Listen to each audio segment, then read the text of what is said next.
السلام علیکم. ابرار رشید آپ کی خدمت میں حاضر ہے اور آپ سے ریکویسٹ ہے کہ اگر ابھی تک آپ نے اس چینل کو سبسکرائب نہیں کیا تو اسے سبسکرائب کر لیں. جو بیل آئیکن ہے اس کو ضرور پریس کیجئے گا. آپ کا بہت بہت شکریہ. ہر گزرتے دن کے ساتھ ساتھ سابق وزیر اعظم کے حوالے سے نئے انکشافات سامنے آ رہے ہیں اور بعض ایسی باتیں سامنے آ رہی ہیں جن سے ایسے لگتا ہے کہ اس وقت کے وزیر اعظم ہاؤس، چاہے وہ سرکاری وزیر اعظم ہاؤس ہو یا بنی گالا جو ان کی ذاتی رہائش گاہ ہے، ان میں سیکیورٹی کمپرومائز ہوئی. اور اس حوالے سے جو لیٹسٹ جو انکشافات ہوئے ہیں وہ بڑے حیران کن ہیں اور یہ اس سے پہلے اس طرح کے معاملات نہیں دیکھے گئے. آپ کے علم میں ہوگا کہ جب نواز شریف وزیر اعظم تھے تو بہت سے لوگ اعتراض کرتے تھے کہ ان کی صاحبزادی جو کہ آلریڈی شادی شدہ تھیں اور صاحب اولاد تھیں، یعنی مریم نواز، وہ کس کیپیسٹی میں وزیر اعظم ہاؤس میں مقیم ہیں اور وہاں پر موجود مبینہ طور پر ایک میڈیا سیل چلا رہی ہیں. یعنی وہ سرکاری وزیر اعظم میں رہائش پذیر تھیں. اس وقت کے اخبارات، میڈیا اور اس وقت کی اپوزیشن کی جماعتیں اس پر اعتراض بھی کرتی رہی ہیں. لیکن حالیہ دنوں میں بہت سے ایسے کیسز یا بہت سی ایسی چیزیں سامنے آئی ہیں جو یہ ظاہر کرتی ہیں کہ سابق وزیر اعظم کے سرکاری گھر میں بھی غیر متعلقہ افراد، خاص طور پر خاتون یا خواتین رہائش پذیر رہیں. اسی طرح جو بنی گالا میں جو ان کا گھر ہے، میں تھوڑا سا یہ بتا دوں کہ وزیر اعظم ایک تو ان کی سرکاری رہائش گاہ ہوتی ہے جس کو پرائم منسٹر ہاؤس یا وزیر اعظم ہاؤس کہا جاتا ہے، وہ ان کی تو سرکاری رہائش گاہ ہوتی ہے. اگر وہ اپنی کسی ذاتی رہائش گاہ میں بھی رہنا چاہیں، جس طرح سابق وزیر اعظم بنی گالا والے اپنے گھر میں قیام پذیر رہے اپنے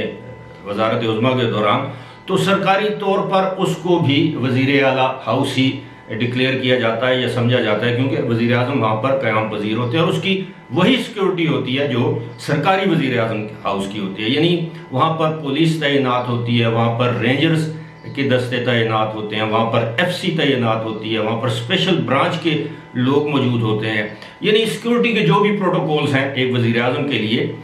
وہ بروئے کار یا بروئے استعمال لائے جاتے ہیں. اب دی نیوز اخبار میں ایک رپورٹ شائع ہوئی ہے کہ 44 مہینے تک سابق وزیر اعظم جب اپنی وزارت عظمیٰ میں رہے یا وزیر اعظم رہے، اس دوران جو سابق خاتون اول بشرا بی بی کی جو دوست ہیں فرح خان اور ان کے شوہر احسن جمیل گجر، یہ بنی گالا کے سکونتی رہائشی یا ریزیڈنٹ تصور کیے گئے. یعنی ان کو ڈکلیئر کیا گیا کہ یہ بنی گالا کے ریزیڈنٹ یا رہائشی ہیں. اس کی تفصیل اس رپورٹ میں اس طرح بتائی گئی ہے کہ وزیر اعظم کے گھر میں کوئی بھی جائے تو اس کو وزٹر تصور کیا جاتا ہے. وزیر اعظم آفس میں کوئی جائے، وزیر اعظم ہاؤس میں کوئی جائے، سرکاری ہو یا ان کی نجی رہائش گاہ ہو، وہاں پہ باقاعدہ ایک رجسٹر یا ایک لاگ بک مینٹین کی جاتی ہے اور اس لاگ بک میں ہر آنے جانے والے کی شناخت درج کی جاتی ہے. سب سے پہلے تو اس کا طریقہ کار یہ ہے کہ جو شخص وزیر اعظم کی رہائش گاہ پر جانا چاہے، سب سے پہلے تو وزیر اعظم ہاؤس کی جانب سے ایسے افراد کی فہرست جو ہے وہ گیٹ پر معمور جو سیکیورٹی کا عملہ ہوتا ہے، خاص طور پر اسپیشل برانچ، ان کو وہ لسٹ فراہم کی جاتی ہے کہ آج کے دن اتنے وقت سے اتنے وقت کے دوران فلاں شخص یا فلاں لوگ وزیر اعظم سے ملنے کے لیے ان کو وقت دیا گیا ہے. وہ لوگ گیٹ پر جاتے ہیں، اپنی شناخت کرواتے ہیں، اپنا شناختی کارڈ وہاں پر دیتے ہیں. شناختی کارڈ میں نام، پتہ، شناختی کارڈ نمبر وغیرہ کا اندراج ہوتا ہے. آپ کا موبائل فون درج کیا جاتا ہے اور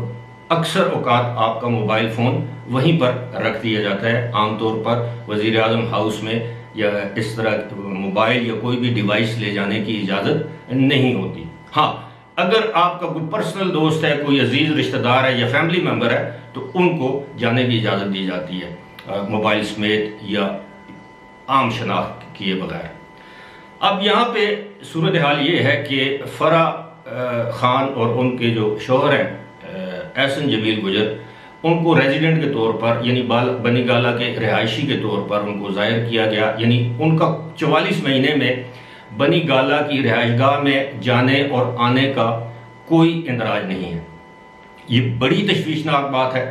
اب یہی میں آپ کو یہ بھی بتا دوں کہ جب کوئی شخص وزیراعظم ہاؤس میں جاتا ہے، چاہے وہ وزیراعظم سے ملنا چاہے، ان کے اہلیہ سے ملنا چاہے، خاتون ہو، مرد ہو، یا کسی اور شخص سے وہاں ملنے کے لیے جائے، تو اس کے جانے کا وقت کا بھی اندراج ہوتا ہے، اور جب وہ واپس آتا ہے تو بھی اندراج کیا جاتا ہے، گاڑی کا نمبر سب کچھ اس میں موجود ہوتا ہے اور اس اندراج میں، اور یہ باقاعدہ ایک ریکارڈ مینٹین کیا جاتا ہے کہ خدا نخواستہ مستقبل میں کوئی اس طرح کی صورتحال سامنے آئے، سیکیورٹی کی صورتحال پیدا ہو، تو ان لوگوں کا ریکارڈ اسپیشل برانچ کے پاس ہو، وہ ان سے تفتیش یا تحقیقات کر سکیں ایسی صورتحال میں۔ مثال کے طور پہ کوئی شخص گیا، خدا نخواستہ اس نے وزیر اعظم ہاؤس سے کوئی چیز چرا لی ہے یا وہاں پہ کوئی چیز ڈیمیج کر دی ہے، تو وہ پھر دیکھتے ہیں کہ فلاں وقت سے فلاں وقت کے دوران کون شخص جو ہے وہ وزیر اعظم ہاؤس میں گیا، وہ اس کا تعلق کہاں سے ہے، اس کا شناختی کارڈ نمبر، اس کو ٹریس کر لیا جاتا ہے۔ لیکن یہ جو صورتحال ہے کہ 44 مہینے میں یہ بتایا گیا کہ جناب یہ جو لوگ ہیں، یہ دو جو میاں بیوی ہیں، یہ چونکہ بشرا بی بی کی پرسنل فرینڈ تھیں یہ فرح خان، تو ان کا ریکارڈ مینٹین نہیں کیا گیا، بلکہ ان کو آنے جانے کی کھلی چھوٹ تھی۔ ممکن ہے وزیر اعظم ہاؤس کی جانب سے ان کو کوئی پاس جاری کیا گیا ہو جو وہ پاس دکھاتے ہوں جاتے وقت، ممکن ہے ان کے جانے کا اندراج وزیر اعظم کے حکم پر یا ان کے پرسنل سٹاف کے حکم پر نہ کیا جاتا ہو، یہ کسی کو معلوم نہیں کہ وہاں پر قیام پذیر ہوئے یا نہیں ہوئے، صرف وزٹ کرتے تھے ایک دن کے لیے، یا صبح جاتے تھے شام کو واپس آتے تھے، یہ اس کا کوئی اندراج، کوئی ریکارڈ نہیں ہے۔ آپ کے علم ہے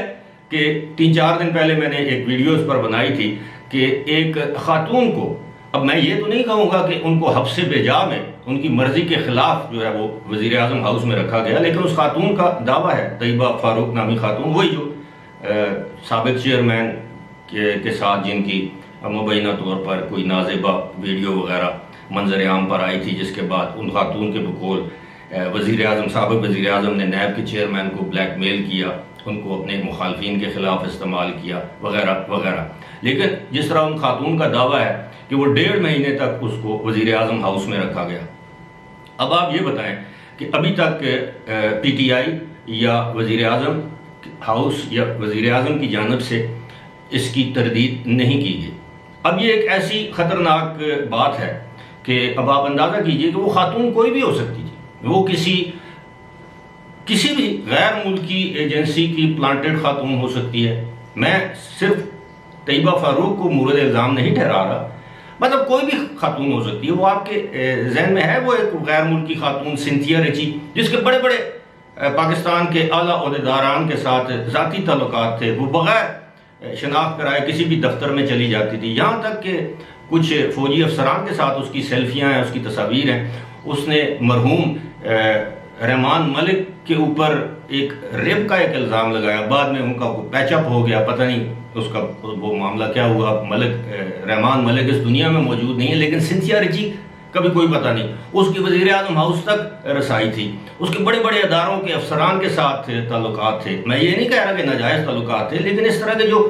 جو کریکٹرز ہوتے ہیں، جو مشکوک قسم کے کردار ہوتے ہیں۔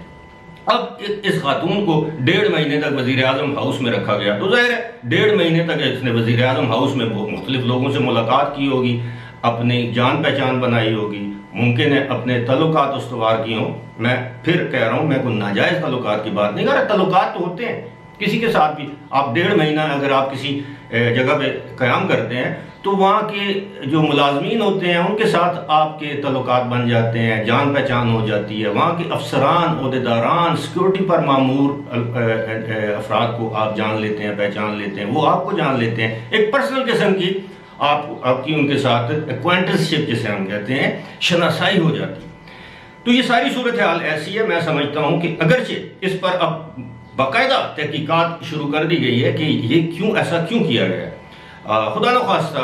سابق وزیر اعظم کو کوئی گزن پہنچ جاتی، کوئی نقصان پہنچ جاتا ان کے اہل خانہ اہلیہ کو کسی کو، تو یہ بہت خطرناک صورتحال تھی، لیکن اب اس کی تحقیقات ہو رہی ہیں۔ لیکن میں یہ بھی سمجھتا ہوں کہ اب ایف آئی اے کو اس بات کی بھی تحقیقات کرنی چاہیے، عدالتوں کو اس بات کا نوٹس لینا چاہیے کہ خاتون سابق وزیر اعظم کو اسے بلیک میل کرنے کا الزام لگا رہی ہیں، تو کیا اس کی تحقیقات نہیں ہونی چاہیے؟ اور مجھے یقین ہے کہ یہ تحقیقات کسی نہ کسی سطح پر ہو رہی ہوں گی، لیکن جب وہ سارا معاملہ تیار ہو جائے گا تو پھر عوام کو اس سے آگاہ بھی کیا جائے گا۔ فی الحال اسی کے ساتھ مجھے دیجیے اجازت، خدا حافظ۔